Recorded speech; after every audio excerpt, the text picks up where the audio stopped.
So another day, another just weird situation, with Caitlin Clark and Indiana Fever and people around the organization. We obviously have seen the Scott Agnes article here, where he basically said that Caitlin Clark, that Caitlin Clark brings a dark side to the Fever, and her fans are like a negative on the team, and it's a struggle dealing with her fans. I'm like, he literally said, and he was like, there are some people that are not here for basketball, not here for the Fever, but are only here for Caitlin Clark. It's like, if you're a fan of a player and you're here for the basketball and you're there watching games and everything, you're a fan of a player playing basketball. I don't see there's an issue with that. And according to his thing, to him, he was talking about how it was such a struggle for the team, and obviously someone who has access to the team. And he mentioned the fan. Would Indiana really torch its own gold mine? Rumors swirl that the Fever are listening, just listening, to offers for the one player who turned a long-ignored franchise into the hottest ticket in American hoops. Numbers say they'd be trading away a walking stimulus package. Whispers say the locker room's already feeling the weight of her orbit. Stick around, because the math, the money, and the mayhem don't add up.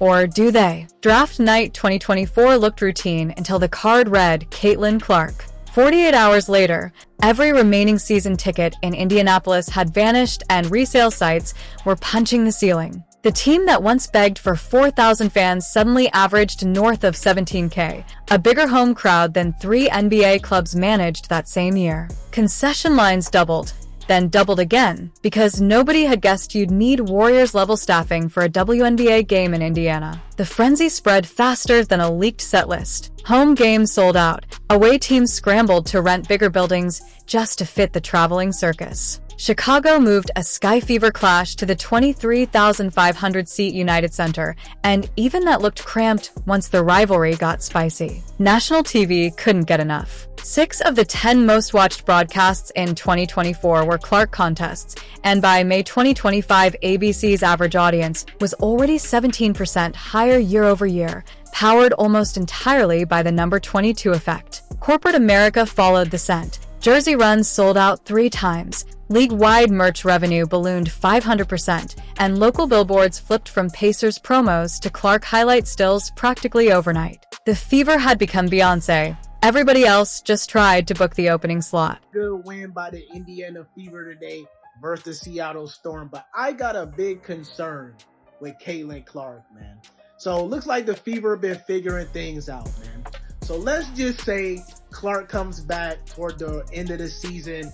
Fever do their thing in the playoffs. Let's just say, for the sake of my argument, the Fever win the championship, man. With Caitlin Clark having missed pretty much most of the regular season, would this championship not hold that much weight? Because I can already see the haters saying she missed most of the regular. Let's be clear. If the Fever ever decided to trade Caitlin Clark, they might as well hand out "We Quit" signs with every ticket stub.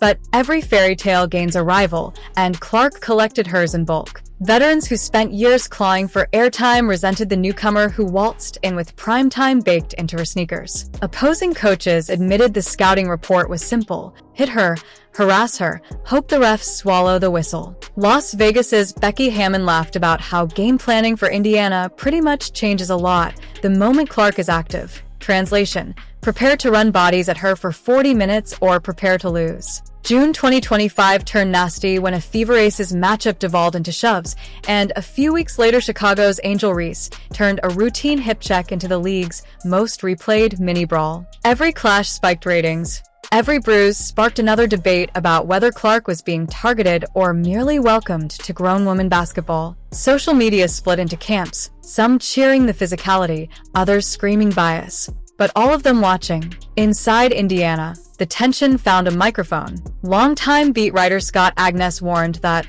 those who are the loudest aren't Fever fans. They're only there for Clark, and that dark side can seep into the team. Translation: the circus sells tickets, sure, but it also drags in people who'd burn the tent down if their star misses a single triple step-back 3. Coaches felt it, rookies whispered about it. Even Clark shrugged post-game, admitting that referees let a lot go when it's me. Yet the paradox grew clearer with every shove. the harder the league hit her, the higher the numbers climbed. A July 27th game against Chicago still pulled 1.5 million viewers, even though Clark and Reese were both in street clothes, making it one of the 6 most-watched regular season games in ABC history. The spectacle had become self-sustaining. Hate watchers and diehards alike were tuning in for the same reason, because anything involving Caitlin Clark felt like live television. And then the quad gave out. On May 26th, the Fever announced a left quad strain, minimal damage, but an indefinite timetable. 24 hours later, TickPick reported ticket floors for the next Fever Sky showdown collapsed from $86 to $25, a 71% free fall in a single day. You could almost hear accountants gulp across the league. That's where Chapter 1 leaves us. A franchise that went from background noise to billion-view buzz in one season, a fan base that follows its heroine like Swifties on tour, and rivals who'd rather bruise her than lose to her. Chapter 2, though, that's where the injury, the money bleed, and the trade chatter collide. The reason why I was a little disappointed in Sophie's take is that, I mean, she's right. It's just that she did say, and I thought this was a better explanation, she was saying that when she played in Phoenix, that she was in the locker room. And so many of the players in the locker room were saying things like, oh, we're going to show Caitlin Clark what the W is really about, and would sort of go after her. And in some ways you can understand that because she was a rookie in the league. But ultimately, when you see all this vitriol of people who cannot stand her, it's like, okay, well, what has she done wrong? Yeah. She's a great basketball player. So she is a badass and a trash talker and gives it as good as she gets it. And she is an object of scorn for good reason. She's awesome. She's swaggery. She does turn your home crowd into a road crowd. She is a frustrating player to guard all of it. And if she is, for some of these teams, a bit of a villain, that's sweet. It only will make her better. She is already one of the 3 or 4 best players in the sport, as a lot of us thought she would be in short order. And what happens next might just rewrite the playbook on how much star power a small market team can actually handle. The roller coaster lurched on May 26, 2025, when a terse press release landed like a thunderclap.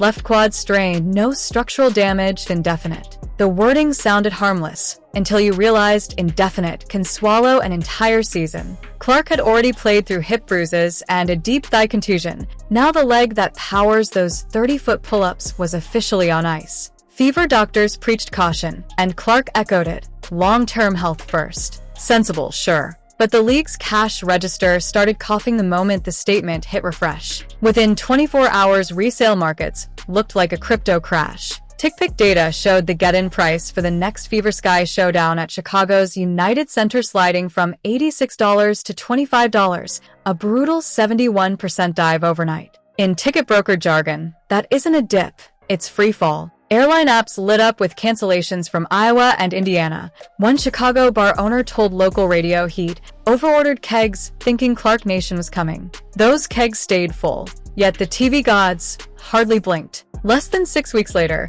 ABC aired a Fever Sky rematch with both Clark and Angel Reese still in hoodies, and 1.5 million viewers tuned in anyway. The Indiana Fever posted this about Caitlin Clark to give like the official what is going on with Caitlin's injury. So they said Caitlin Clark underwent further medical evaluations earlier this week, which confirmed that no additional injuries or damage was discovered. Clark will continue working with the medical team on her recovery and rehabilitation with the priority on her long-term health and well-being. There is no timetable available for her return. But I do think it's interesting that ESPN has listed August 12th as a possible return date for Caitlin Clark. But the internet noticed something specific that Holly Rowe had to say on the broadcast. Holly Rowe said that before the last return after a quad injury, she had no 4th biggest WNBA broadcast of the year. League-wide, Nielsen reported an average of 794K viewers across 56 national games, a 21% jump even with Clark missing 13 of them. The phenomenon had mutated.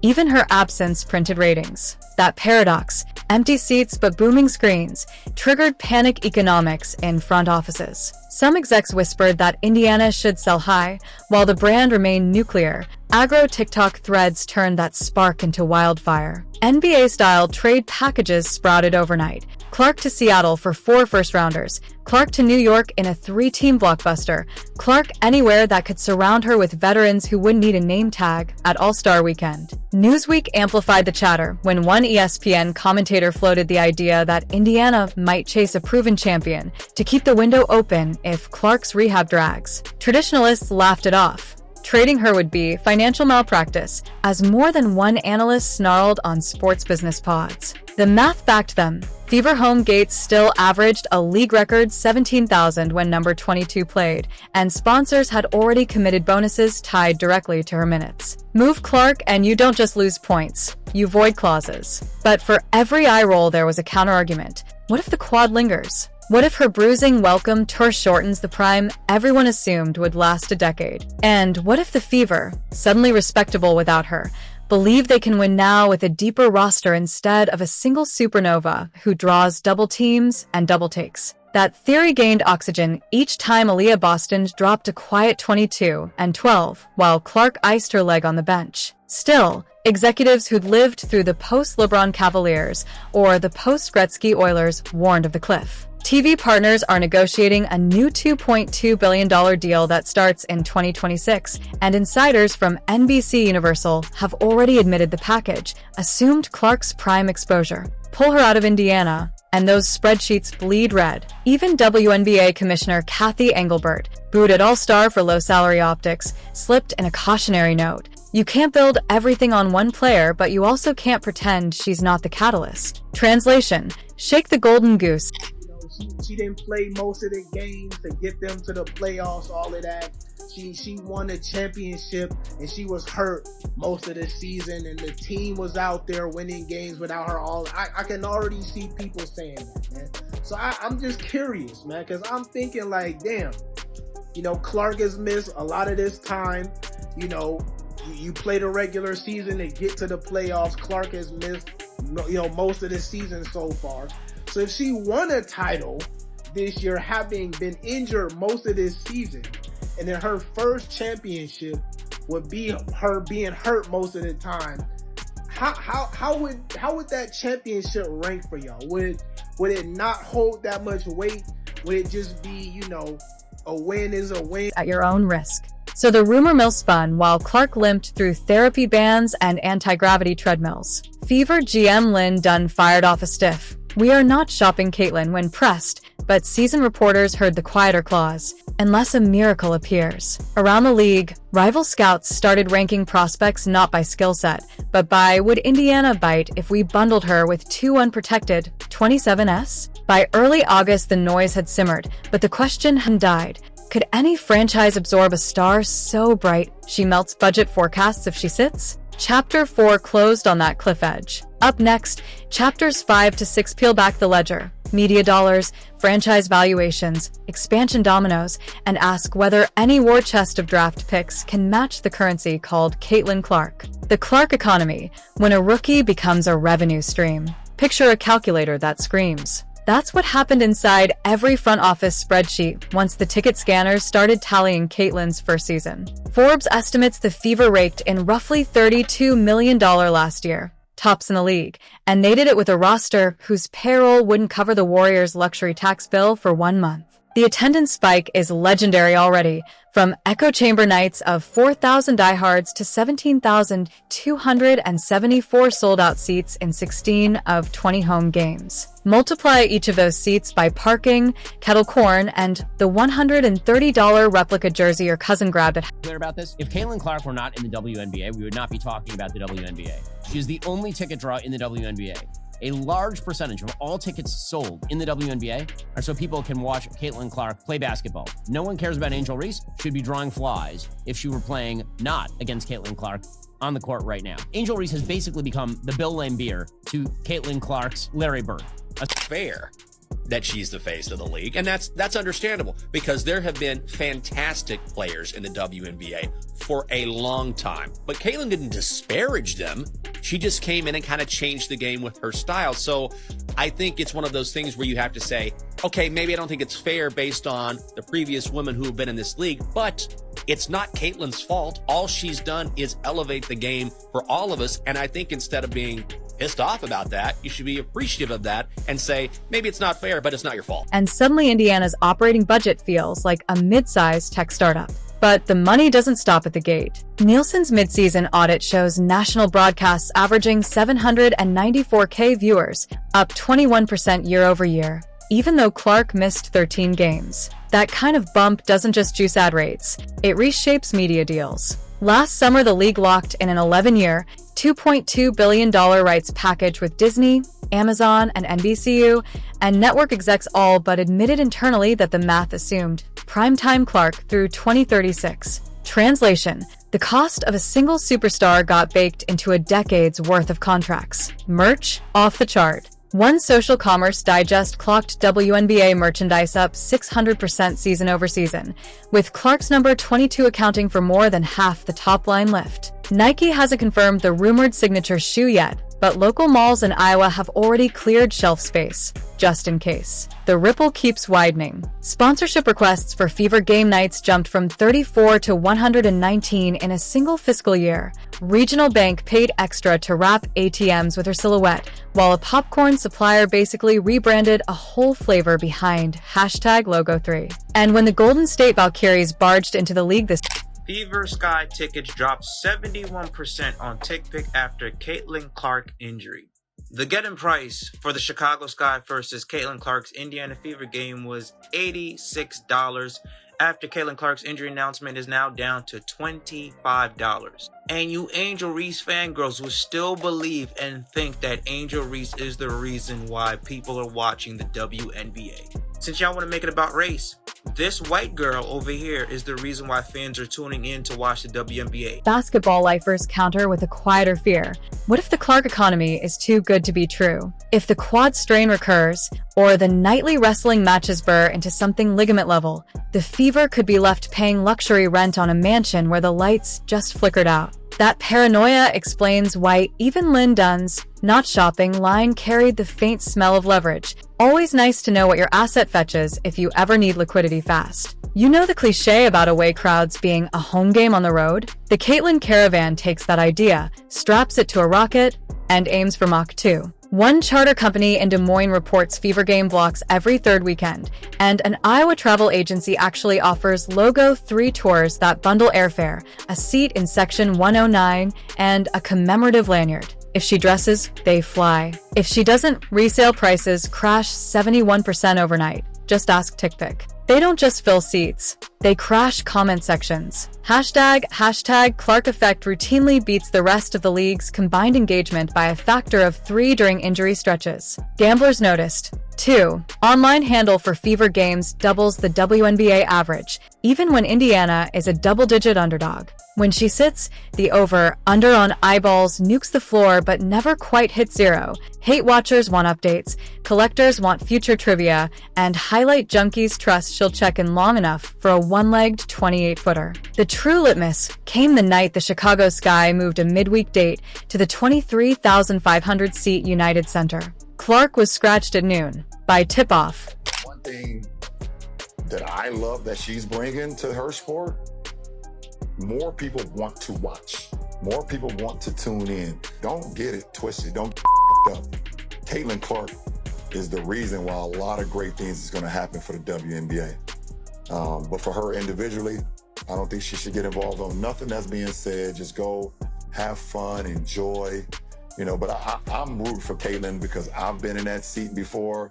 I've walked that road before. I hope she kills. I hope Aaliyah Boston does amazing. The upper bowl looked like a Monday lecture hall, half the student body missing, the rest refreshing injury update timelines. That scene haunts league executives because it underlines the uncomfortable fact. Many WNBA cities still rely on imported Clark mania for their own box office sugar rush. Look wider, and the pattern gets weirder. Spotify podcast charts? Episodes with Caitlin in the title spike 40% above average downloads. Streaming service League Pass? Customer service ping surge from non-Indiana zip codes every time the Fever tip at 10 p.m. Eastern. Even off-season scrimmages go viral. When a blurred practice clip leaked showing Clark hitting 9 straight logo shots, it racked more retweets than the entire 2024 finals highlight package. Here's the existential twist for Indiana. That loyalty isn't to the horseshoe logo, it's to the number 22 brand. If Clark ever hops franchises, whether by blockbuster deal or 2028 free agency, the orbit travels with her like planets chained to a new sun. Suddenly Minnesota or Seattle or Phoenix becomes ground zero for 30-point avalanches and midnight merchandise drops, and the Fever are left pitching gritty rebuilds to 4,000 locals and a popcorn stand that hasn't seen overtime since 2023. And that's before you tally the ripple across the rest of the league. Golden State's Valkyries lean on the proof of concept that one transcendent star can drag a whole market from zero to relevance. New York Liberty execs, eyeing a future super team cap, base their ROI math on a schedule that guarantees 2 Clark visits a season. Even a record-setting proposed sale of the Connecticut Sun references the $2.2 billion media deal that her stardom arguably unlocked. Remove the keystone, and the arch shutters. So, where does that leave us? Indiana owns the rights to an athlete who behaves like an entire content distribution platform.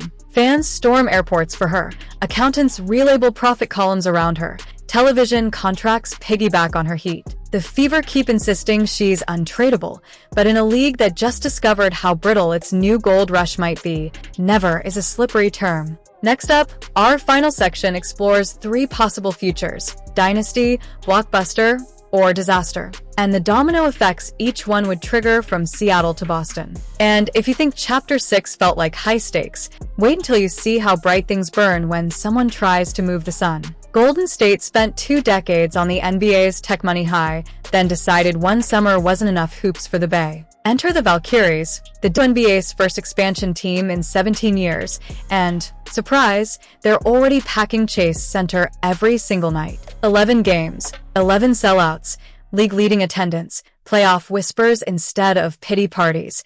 National writers trace the uptick straight back to a proof of concept. A single transcendent draw can flip every metric. They meant Clark, of course, because the Valkyries' ownership pitched investors on the possibility she'd visit twice a year, lighting up the marquee like Steph in sneakers with a comma in the distance. That bet looks genius in hindsight. Franchise valuations have spiked into NHL territory. Sports Illustrated pegs Golden State at well over $350 million, tops in the league, and flatly credits the Caitlin Clark effect for inflating the entire asset class. Cleveland, Detroit, and Philadelphia just paid $250 million apiece for future expansion slots, numbers unheard of 2 seasons ago. And when a Boston-backed group agreed to buy the Connecticut Sun for a record $325 million, analysts framed the move as a preemptive grab before Clark's peak years priced out late adopters. All of that cash needs an amplifier, so the league signed an 11-year,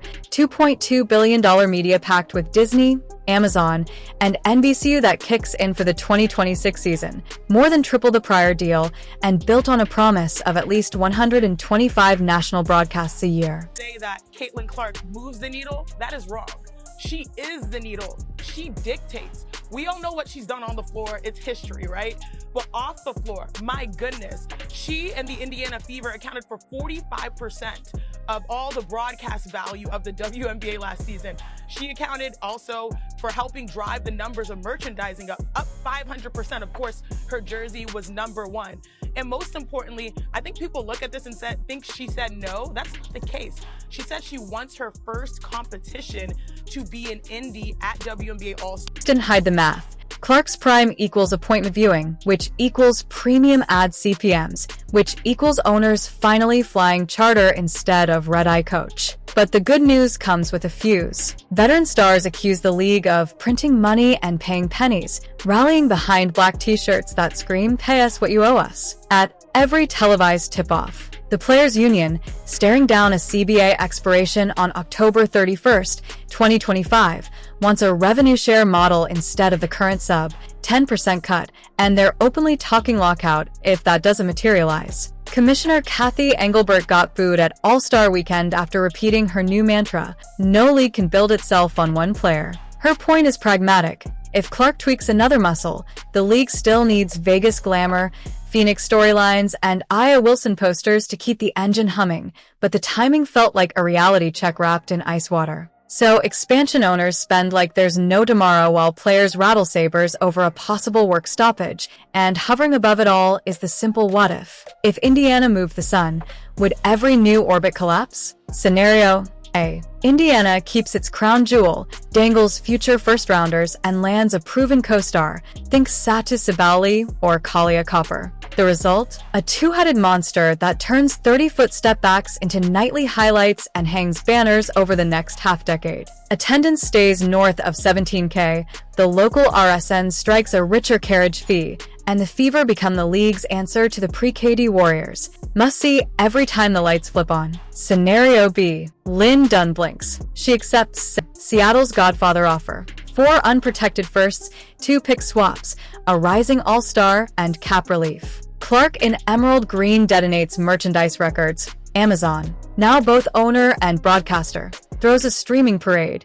TV schedules reshuffle to squeeze in every new Kate vs. Iowa West fan brigade pilgrimage. Indiana, meanwhile, crashes from Broadway to off-off parking lot. Gate drops, local sponsors bail, and the franchise banks on lottery tickets that might never hatch. Scenario C. The quad nags through 2026, ratings ebb, and CBA talk stall. Players strike as the season opens, sponsors hedge, and the league's $2.2 billion deal suddenly feels optimistic. When play resumes, Clark is still elite, but the aura, dimmer. Indiana's leverage evaporated while she nursed ice bags, and any trade package now reads like clearance rack markdowns. Dynasty gone, blockbuster gone, only uncertainty remains. Every insider we polled favors scenario A, if only because the alternatives read like business school horror stories. The league spent 2 years reminding Wall Street that Clark is the needle, not merely someone who moves it. Owners aren't blind to that printout. In 2025, Fever Games accounted for nearly half of all WNBA national ad inventory value, and the single biggest local rating spike came the night Clark returned at 80% speed and still posted 23-8-7. Yet the needle metaphor cuts both ways. Too much weight on one pivot and metal can bend. Engelbert's cold bath speech hints the league will pour marketing dollars into Wilson, Reese, Stewart, and the Valkyries' rookie phenom Kayla Thornton to spread the load. But fans vote with eyeballs, and so far their ballots read Caitlyn or bust. A lockout would test that loyalty. A trade might shatter it. So we circle back to the first question. Would Indiana really torch its own gold mine? Only if ownership decides leverage outranks legacy. Keep Clark and you hold the keys to a basketball boomtown. Move her and you risk turning the loudest carnival in sports into last year's fairground. The proof litters every column we've uncovered. Expansion fees that jumped from $50 million whispers to $250 million checks. Franchise sales that leapt 30-fold in 4 seasons. And a media contract richer than any women's league has ever signed. Each bullet traced to a single name in a number 22 jersey. The WNBA is healthier than ever, yet also never more dependent on one athlete's daylight saving range. So here's the parting shot for Fever Brass, union negotiators, and every expansion owner polishing brochures. You don't trade the sun and expect the sky to stay bright. Shift that orbit and everything else, tickets, TV deals, popcorn margins, has to chase the light somewhere new. The decision hasn't landed, but the stakes already have. Now it's your turn, viewers. Dynasty, blockbuster, or disaster? What chapter do you see next in the Clark cinematic universe? Drop your boldest take below, because this saga is far from over, and every hotkey counts.